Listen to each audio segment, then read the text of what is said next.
वृंदावन में एक पीलू भक्त थे, उनका नाम था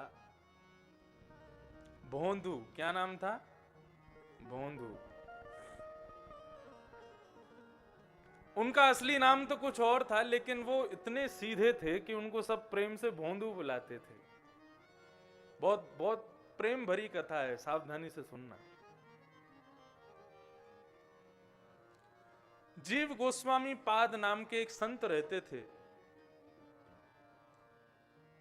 उनकी गौशाला थी, उनकी गौशालाओं का ग्वारिया, उनकी गायों का ग्वारिया था, उसका नाम था भोंदू।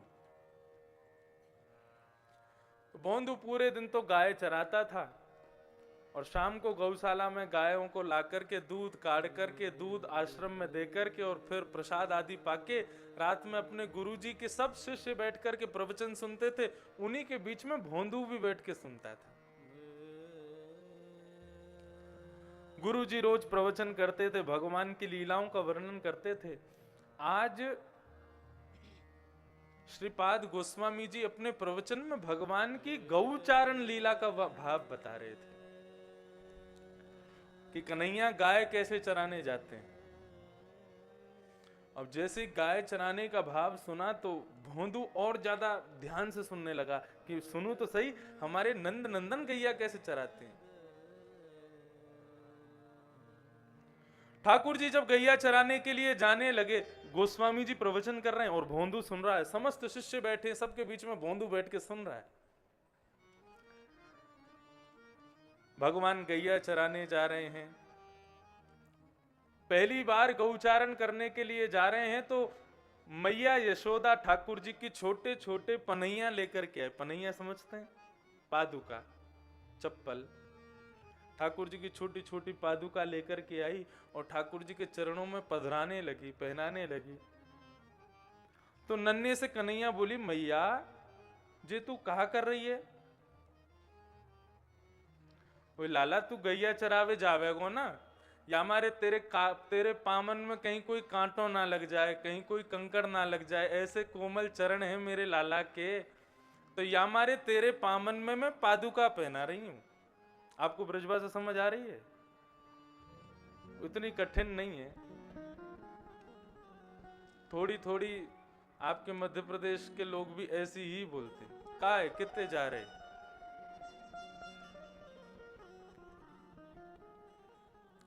हमारे साथ में जो परिकर रहता है पूरा, वो लगभग मध्य प्रदेश, इलाहाबाद, ग्वालियर, इसी यही, और मुख्य रूप से आपके सतना और कौन कौन सी जगह मुझे तो याद नहीं, सतना, सागर, यहाँ के लोग ज्यादा रहते हैं हमारे वृंदावन में। वैसे बोलते का है कितने जा रहे हैं तो इतना ही आता है बस। तो ऐसे ही हमारी ब्रजभाषा है। ठाकुर जी कह रहे मैया जी तू कहा कर रही है? वो लाला तू गैया चरावे जावेगो ना, तो या मारे तेरे पामन में कहीं कोई कांटो ना लग जाए, कहीं कोई पत्थर ना लग जाए, या मारे तू को पादुका पहना रही हूं। ठाकुर जी बोले तो हमारी गैयान को भी पादुका पहनाओ, गैयान के खुरन में भी पादुका पहनाओ। मैया बोली नाय नाय लाला, गैया ना पहने पादुका। क्यों? बोले ना उनको बने ही ना, वो तो ऐसे नंगे पाम ही घूमे। तो ठाकुर जी बोले जब हमारी गैया पादुका नहीं पहनेगी तो हम भी पादुका नहीं पहनेंगे। नंगे पाम घूम के आवे फिरो, कितना बढ़िया दूध दे मैया, ऐसी गैयान को चरावे के काजे में पादुका पहन के जाऊंगा? मैं भी पादुका नहीं पहनूंगा। और ठाकुर जी नंगे पांव गैया चराने के लिए जा रहे हैं।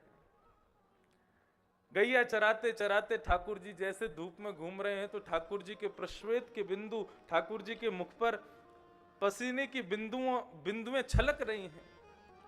और उस समय ठाकुर जी की मुख की सुंदर कांति, ये जो पीछे स्वरूप है ये गौचारण का ही स्वरूप है। ये ठाकुर जी के हाथ में लकुटी लगी है, छड़ी लगी है, और ठाकुर जी ऐसे खड़े हैं। मतलब ये किस स्वरूप में है? ये गैया चराते चराते ठाकुर जी थक गए तो खड़े हुए हैं, ये वो स्वरूप है ठाकुर जी का। तो ठाकुर जी जब चलते हैं तो प्रश्वेत के बिंदु मुखमंडल पर आते हैं, तब ठाकुर जी की मुखमंडल को देख के गैया जोर जोर से उछलती हैं और गायों के चरणों से उड़ने वाली धूल ठाकुर जी के पसीने से जाकर के चिपक जाती है। उस समय का स्वरूप देख करके गोपियां वेणु गीत में एक श्लोक गाती हैं, अद्भुत। कैसा है स्वरूप कन्हैया का? बरहा पीडम नटवर वपु कर्णयो कर्णकारम बिभ्रदवा सह कनक कपिसं वैजयंतीं च माला रंधान वेणुवधर सुधया पूरयन् गोपवृंदै वृंदारण्यं स्वपदरमणं प्राविशद गीत कीर्ति। बरहा पीड़म, मोर मुकुट जिन्होंने धारण किया है, नटवर वपु, मंच पर आकर के दूसरों को आकर्षित करने वाले मानव को नट कहा जाता है। क्या कहा जाता है? नट। शंकर जी को क्या कहा जाता है? बोले नट राज, नटों में भी राज। ऐसे ही हमारे ठाकुर जी को कहा जाता है, बोले नटवर। बोले आकर्षित, कई लोग होते हैं उनका स्वरूप ऐसा होता है कि वो एक बार बगल से निकल जाएं तो उनके स्वरूप को देखने की पुनः इच्छा होती है। जानना पहचानना हमारे कोई मेहमान, लेकिन फिर भी उनके स्वरूप में ऐसा आकर्षण होता है कि उनको देखने की पुनः इच्छा होती है। ऐसे ही हमारे ठाकुर जी कैसे हैं? बोले कि उन स्वरूप की देखने की इच्छा में जिसको देखने की इच्छा के लिए आप लालायित होते हैं, ऐसे सुंदर लोगों में भी जो श्रेष्ठ हैं वो है हमारे ठाकुर जी, इसलिए उनको नटवर कहा जाता है। कर्णयोः कर्णकारम, बोले कान तो दो हैं ठाकुर जी के, लेकिन कुंडल एक ही पहना है। और काय का कुंडल पहना है? बोले फूलों का कुंडल पहना है। कभी यहाँ पहनते हैं उसको, कभी यहाँ पहनते हैं, फिर यहाँ पहनते हैं, फिर यहाँ पहनते हैं। एक ही कुंडल को दोनों कानों में पहन रहे हैं। रंध्रान वेणुवधर सुधया, अपने होठ रूपी तकिया पर वेणु को लिटा करके अपने कोमल उंगलियों से उसके छिद्रों को आच्छादित कर रहे हैं। अपने प्राणों को पिरो करके अपने सुंदर अधरामृत का पान उस वेणु को करा रहे हैं। पूरयन् गोपवृंदै वृंदारण्यं स्वपदरमणं प्राविशद गीत कीर्ति। ठाकुर जी के इस मंगल में स्वरूप का वर्णन जैसे ही उस भोंदू ने सुना, उसने अपने गुरुजी से जाके कहा, गुरुजी क्या नंदनंदन सच में गैया चरावे जामे? गुरुजी ने ऐसे ही कह दिया, हाँ क्यों नहीं जाते, जरूर जाते हैं। कहां जाते हैं गैया चराने? बोले नंदनंदन गैया चराने जाते हैं भांडीर वन, यमुना के पल्ली पार। इस पार वृंदावन, उस पार भांडीर वन। तो भोंदू ने सोचा कल मैं भी गैया लेकर के वहीं जाऊंगा और हो ना हो मुझको ठाकुर जी वहां मिल जाएंगे। ये बिल्कुल सत्य घटना है। दूसरे दिन भोंदू अपने गौशाला की समस्त गायों को लेकर के और भांडीर वन की ओर जाने लगा। भांडीर वन जैसे ही पहुंचे, भांडीर वन में सब गाय चर रही हैं और भोंदू इधर उधर देख रहा है, कहीं से मुझको लाल जी दिख जाए, कहीं से मुझको कन्हैया दिख जाए, कहीं से मुझको श्याम सुंदर दिख जाए। पूरे भांडीर वन में खोजते खोजते खोजते शाम हो गई, गैयाओं को लेकर के वापस आ गया। अब तो दिन रात उसके मन का संकल्प केवल एक ही है कि भांडीर वन में मुझको ठाकुर जी को गैया चराते हुए देखना है। अब उसके मन की ऐसी निश्चल भक्ति को देख करके श्री राधा रमन लाल जी से रुका नहीं गया। आज जैसे ही भांडीर वन में भोंदू गया और जाकर के गैया चराने लगा, तो गैया चरा करके थोड़ी देर खोज करके अपना झोला खोल करके और रोटी जैसे ही पाने लगा, प्रसाद पाने लगा, इतने में ही क्या देखता है, दूर से कहीं गायों का समूह, विशाल सींग वाली गाय, बड़े बड़े कोठे उनके, विशाल तगड़ी गायों को, सांवली सलोनी गायों को देख करके, भौरी गायों को देख करके, धोरी गायों को देख करके मन बड़ा प्रसन्न हो गया।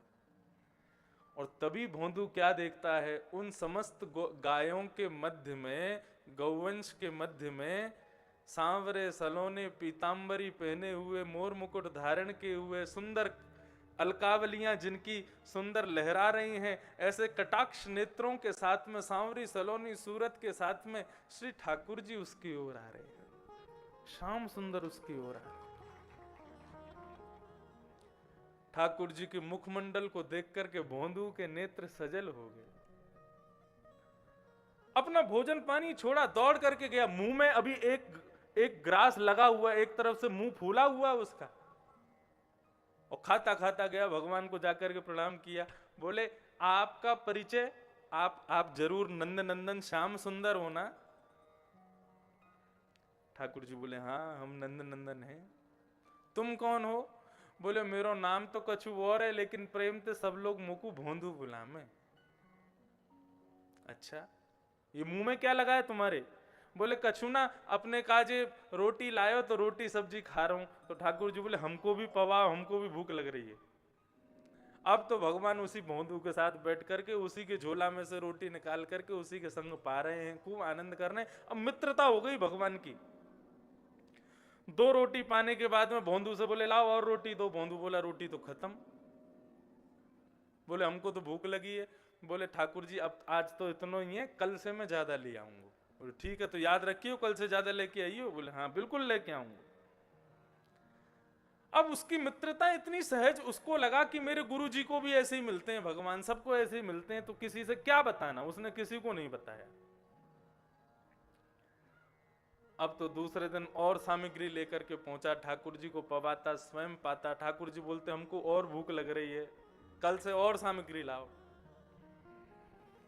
आज भोंदू गैया चराने गया तो आश्रम की रसोई में जाकर के महाराज खूब सारी सामग्री इकट्ठा करने लगा। लोगों ने कहा भाई भोंदू तू इतना सामग्री कहां ले जा रहा है? बोले अरे मेरे ठाकुर जी आमे बेचारे भूखे रह जाएं, मैं उनको खवाऊंगा। सब ने जाकर के जीव गोस्वामी पाद से शिकायत कर दी। बोले भोंदू इतना सारा सामग्री ले जाता है रसोई घर से, आपको देखना चाहिए, पूछना चाहिए कहां ले जाता है, क्या करता है। तो जीव गोस्वामी जी जाकर के बोले भोंदू तो इतनी सारी सामग्री क्यों ले जाते हो? अकेले खाने वाले तुम इतनी सामग्री का क्या करोगे? तो उसने कहा बोले गुरुजी मैं आपको बताया नहीं है, नंद नंदन श्याम सुंदर वहां पर अपनी गैया चरावे आमे और रोज मेरे संग भोजन करें, लेकिन रोज भूखे रह जाएं। या हमारे आज मैं खूब सारी सामग्री ले जा रहा हूं ताकि वे भूखे ना रहें। भोंदू के मुख से निकले हुए इन शब्दों को सुनकर के गुरुजी को लगा कि ये झूठ नहीं बोल सकता। कोई और बोले तो मुझे विश्वास नहीं होगा, लेकिन भोंदू ये कभी झूठ नहीं बोल सकता। गुरुजी ने कहा भोंदू तुम नंद नंदन से कहो ना कि वो हमारे आश्रम आवे और यहां आकर के प्रसाद पावे। और गुरुजी के आमंत्रण को सुनकर भोंदू बड़ा प्रसन्न हो गया। बोले अरे गुरुजी वो तो मेरे सखा हैं, मैं आज ही जाकर के उनसे कह दूंगा और कल ही उनको लेकर के आऊंगा, आप चिंता मत करो। बिल्कुल।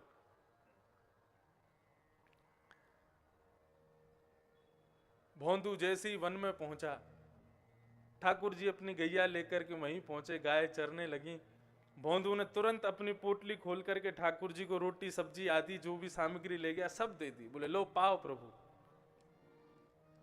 ठाकुर जी के वन भोज का इतना सुंदर वर्णन है भागवत में। ठाकुर जी कैसे वन भोज करते हैं, अपनी उंगलियों के बीच में अलग अलग अचार लगते हैं, बीच में अपनी हस्त के बीच में चटनी रखते हैं और एक हाथ में रोटी की पुंगी बना लेते हैं, ऐसे गोल गोल रोल बना लेते हैं और फिर एक अचार चाटते हैं, फिर रोटी खाते हैं, फिर चटनी चाटते हैं, फिर रोटी खाते हैं। ये ठाकुर जी के स्वरूप का वर्णन भागवत में है। तो वन भोज ठाकुर जी को बड़ा प्रिय है। तो ठाकुर जी जैसे ही वन भोज पाने लगे तो भोंदू ने कहा नंद नंदन श्याम सुंदर। हाँ बोलो भोंदू। बोले हमारे गुरुजी ने आपको याद किया है, कल आप अपने समस्त गाय ग्वालन के संग में हमारे साथ गुरुजी के आश्रम चलो ना, हमारे गुरुजी ने आपको बुलाया है। ठाकुर जी बोले देख तो से हमारी मित्रता है, तू हमारो मित्र है, तेरो गुरुजी हमारो मित्र ना है, हम नहीं जाएंगे आश्रम, मना कर दियो अपने गुरुजी को, हम यहीं पामेंगे, यहीं तेरे संग पाके यहीं से अपने घर चले जाएंगे। भोंदू चरण पकड़ने लगो, बोले मेरे गुरुजी ने बुलाया, मना मत करो ना, चलो ना मेरे संग। अरे मैं तो आपको जानतो ही ना हो, मोकू तो आपके स्वरूप को वर्णन मेरे गुरुजी ने कियो, मेरे गुरुजी बुला रहे हैं, चलो ना। ठाकुर जी बोले देख तू कछू के हम सब करेंगे, लेकिन अपने अलावा कोई और से मिलवे की कहेगो तो हम नहीं करेंगे, चाहे तेरे गुरुजी क्यों ना हो। भोंदू को गुस्सा आया, बोले नहीं चलोगे मेरे संग? बोले बिल्कुल नहीं जाएंगे। ठीक है, पोटली बांधने लगा और भगवान के हाथ में जो रोटी थी वो भी छीन ली, बोले दो इसको यहाँ पे, जाओ कल से हमारे पास मत आना, अपना अलग खाना, अपना अलग घूमना, और अपनी गैयाओं को भी यहां मत लेके आना, ये मेरा क्षेत्र है। इतना नाराज हो गया। और भोंदू बेचारा सीधा, उसकी अकिंचन भक्ति, उसकी निष्कपट भक्ति, उसको क्या पता भगवान से कैसा व्यवहार करते हैं। भगवान के हाथ से खाई हुई रोटी भी छीन ली उसने, और पोटली बांध करके अपनी गायों को इकट्ठा करके पोटली कंधे पर रख करके, और फिर कहता है आखिरी बार पूछ रहा हूं, मेरे गुरुजी के पास चलोगे कि नहीं? भगवान बोले हम नहीं जाएंगे। तो ठीक है, तो फिर रहो यहीं पे, और आज के बाद हमसे मिलना नहीं, कभी अपना मुख मत दिखाना हमको। और अपनी गैयाओं को समेट करके जैसे ही भोंदू वहां से, जैसे जैसे पग आगे बढ़ रहा है, ठाकुर जी की उतनी व्याकुलता बढ़ती जा रही है। जब तक भोंदू दिख रहा था तब तक तो ठाकुर जी ने कुछ नहीं कहा, लेकिन जैसे ही भोंदू दूर चला गया और दिखना बंद हुआ, श्री राधा रमण जी के नेत्र सजल हो गए। दौड़े हैं अपने स्थान से उठ करके, और दौड़ करके जाके भोंदू को उसका मार्ग रोक लिया, और रोक करके उसके सामने खड़े हो गए। बोले भोंदू तू जो कहेगो सो करेंगे, लेकिन तू हमको छोड़ के मत जा। भोंदू बोलो मुझको एक ही बात बताओ, मेरे गुरुजी से मिलोगे कि नहीं मिलोगे? बोले बिल्कुल मिलेंगे, जरूर मिलेंगे, लेकिन तू हमसे दूर मत जावे। भोंदू ने ठाकुर जी को अपने हृदय से लगाया, और जिस प्रकार दो मित्र एक दूसरे के गले में गलवैयां डालते हैं, ऐसे ही हमारे नंद नंदन श्याम सुंदर श्री राधा रमन लाल, असली घटना है, ज्यादा नहीं, 300-400 वर्ष पुरानी घटना है। वृंदावन के क्षेत्र में उस भोंदू बेचारा अनपढ़ गंवार ग्वारिया, उसके कंधे में गलवैयां डाल करके श्री नंद नंदन उन जीव गोस्वामी के आश्रम पधारे और आकर के उनको दर्शन दिया। इसको कहते हैं निष्कपट निश्चल भक्ति। ये भगवान को अति प्रिय है। श्रीमद् भागवत के कपिल विभूति संवाद में 4 प्रकार की भक्ति बताई जाती है। जब विषय आएगा तब मैं बताऊंगा वो 4 भक्ति कौन कौन सी और भगवान को कौन सी प्रिय है। अब विषय उठाए तो अभी बता देते हैं। उत्तम, मध्यम, अधम और कनिष्ठ, ये 4 प्रकार की भक्ति भगवान कपिल देवहूति माता को श्रीमद् भागवत के 3 स्कंद में, जिसको श्रीमद् भागवत का सांख्य शास्त्र कहा जाता है, श्रीमद् भागवत का दर्शन शास्त्र, वहां पर भगवान कपिल देवहूति माता को ज्ञान उपदेश कर रहे हैं और उसी समय में भगवान 4 प्रकार की भक्ति का वर्णन करते हैं।